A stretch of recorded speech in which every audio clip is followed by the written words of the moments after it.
Olá, meninas, meninos, vamos gravar a segunda parte do nosso estudo de O Livro dos Espíritos, do dia 16 de 5 de 2020, sábado. Nós estamos estudando o livro segundo, capítulo 6, Vida Espírita. Estamos no item 5 e nessa segunda parte nós iniciaremos na questão 260, que é a seguinte: como o espírito pode querer nascer entre gente de má vida?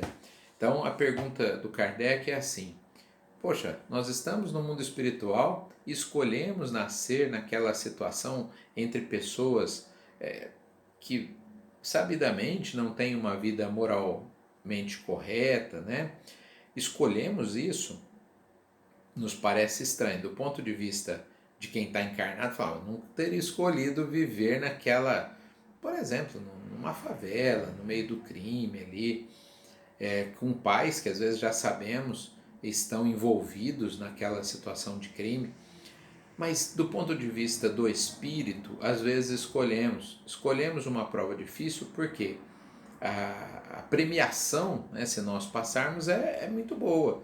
Vai dar mostras de que mesmo desafiado, nós conseguimos superar o problema. Porque se não tivermos desafios, passamos pela prova. Podemos estudar, nós sabemos tudo. Mas você fez a prova? Não, então, saber se fazer a prova é outra coisa, né? Tem um ditado no meio futebolístico que fala: treino é treino, jogo é jogo, né? Às vezes alguns jogadores eles falam que são leões de treino. Treinam muito bem, depois não conseguem aplicar no jogo. Ou, em termos de concurso vestibular, você tem isso também. Pessoas que têm um ótimo desempenho na hora dos estudos, mas que por fatores emocionais e tantos outros não têm o mesmo desempenho na hora da avaliação mesmo. Portanto, a gente pede, fala, não, eu quero ver se eu sou honesto mesmo. Quero nascer nesse meio onde os desafios serão imensos e eu quero aí sim provar que mesmo diante dos desafios eu consigo manter a minha honestidade intacta.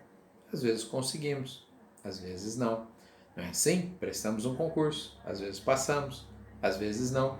Estudamos mais, esperamos a chance e prestamos de novo o concurso. Assim é com o espírito, né? Então, quando nós não somos aprovados naquela avaliação, nós teremos que esperar uma futura oportunidade e, nesse meio tempo, vamos estudando para nos preparar melhor. A questão 260A diz o seguinte: se não houvesse gente de má vida na Terra, o espírito não poderia encontrar nela o meio necessário a certas provas? Ele quer dizer o seguinte: bom, tudo bem, então tem pessoas de má vida, temos situações extremas aqui na Terra, o espírito escolhe ser provado ali. Mas e se não tivesse? Aí o espírito verdade responde o seguinte: que bom, é assim que funciona nos mundos superiores. Nos mundos superiores não há mais essas situações típicas do mundo de provas e expiações, guerras, né, situações de extrema violência, e não temos como passar nas provas? Temos, mas são outras provas, de outro gênero. Aí são as provas com relação à nossa disciplina, né, para avançarmos mais rápido ou menos em nosso progresso. Imaginem que todos nós teremos que adquirir todas as virtudes na sua potência máxima, né? Desenvolvê-las melhor do que adquirir. A palavra adquirir ficou inadequada do ponto de vista da educação espírita. Não vem de fora para dentro, vem de dentro para fora. Então nós vamos desenvolver essas virtudes. E nesse desenvolvimento, imaginando no mundo de regeneração, alguns vão ser mais disciplinados, vão fazer melhor, outros vão patinar um pouco, mas aí já é outro gênero de prova, né? Não são provas como as que temos ainda que vivenciar no mundo de provas e expiações. Então, não tem problema, nós vamos saber lidar com isso quando não tiver mais. Seria muito bom, né? Um mundo sem guerras, um mundo sem violência extrema, um mundo sem fome. Já vimos no estudo do Evangelho, do Livro dos Espíritos, coisas muito claras na mensagem do Cristo. O Espírito Verdade nos responde mais para frente que no mundo baseado na mensagem do Cristo, ninguém passa fome. Então, assim vai ser os mundos de regeneração e superiores. Vamos para a questão 261. Ela nos diz o seguinte: o espírito, nas provas que deve sofrer para chegar à perfeição, terá de experimentar todos os gêneros de tentações, deverá passar por todas as circunstâncias que possam provar do orgulho, o ciúme, a avareza, a sensualidade, etc. Essa é uma questão interessante, né? Imagina que a gente tivesse que passar por tudo de todas as áreas. Não seria possível, né? Seria bilhões de encarnações. O que acontece é o seguinte, eu, certa feita na aula presencial, dei um exemplo muito semelhante a esse, não me lembro se no sábado ou na quinta.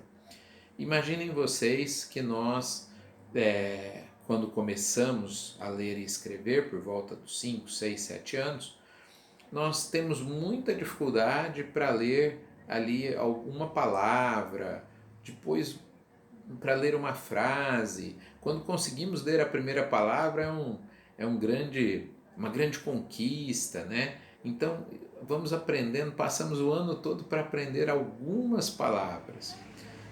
Passado 20 anos, ou nem isso, né? Esse jovem, qualquer um de nós, entrando numa universidade, numa mesma aula nós temos que ler textos e mais textos com milhares de palavras e interpretar. Então, veja como se multiplica isso. Assim é com as virtudes também. Nós temos dificuldade para adquirir ali no começo, depois a gente desenvolve elas de forma muito mais intensa e mais rápida. Quando aprendemos a ler e escrever, não é? Quando aprendemos o beabá das virtudes, nós passamos a ter desenvoltura, como na leitura, com as virtudes. E aí aprenderemos tudo muito mais rápido. A última pergunta dessa segunda parte vai ser a 262. Como pode o espírito, que em sua origem é simples, ignorante e sem experiência, escolher uma existência, melhor dizendo, com conhecimento de causa e ser responsável pela sua escolha? O que o Kardec está dizendo é o seguinte: olha, os espíritos são criados simples e ignorantes. E aí eles fazem escolhas, mas são ignorantes. E como que podem ser responsabilizados por isso? Eles não sabem. E aí então o Espírito Verdade responde mais ou menos como eu respondi lá numa questão da aula de hoje ainda. É como uma criança, né? No começo Deus vai dando todo o trajeto, né? Pega na mãozinha para nos ajudar a caminhar. A hora que a gente já consegue soltar da mão, falou, vai daqui até ali, né? Até que a gente consegue fazer grandes viagens. Então, a responsabilidade vai aumentando conforme nós vamos deixando para trás um pouco da nossa ignorância. À medida em que nos desenvolvemos cognitivamente, né, a parte do saber, passamos a entender melhor as coisas e, as entendendo, passamos a ser responsáveis, aí sim, mais responsáveis por aquilo que fazemos. Uma frase bastante comum nas aulas e palestras espíritas é que a nossa responsabilidade é do tamanho do nosso conhecimento, ou, melhor dizendo, é proporcional ao conhecimento que nós temos. Então, quanto mais conhecimento, mais responsável eu sou. Quanto menos conhecimento, menos responsável. Então, no começo, o espírito simples e ignorante, ele não vai realmente ser punido por alguma coisa que ele não sabia escolher, mas depois ele vai mais e mais se responsabilizando pelos seus atos.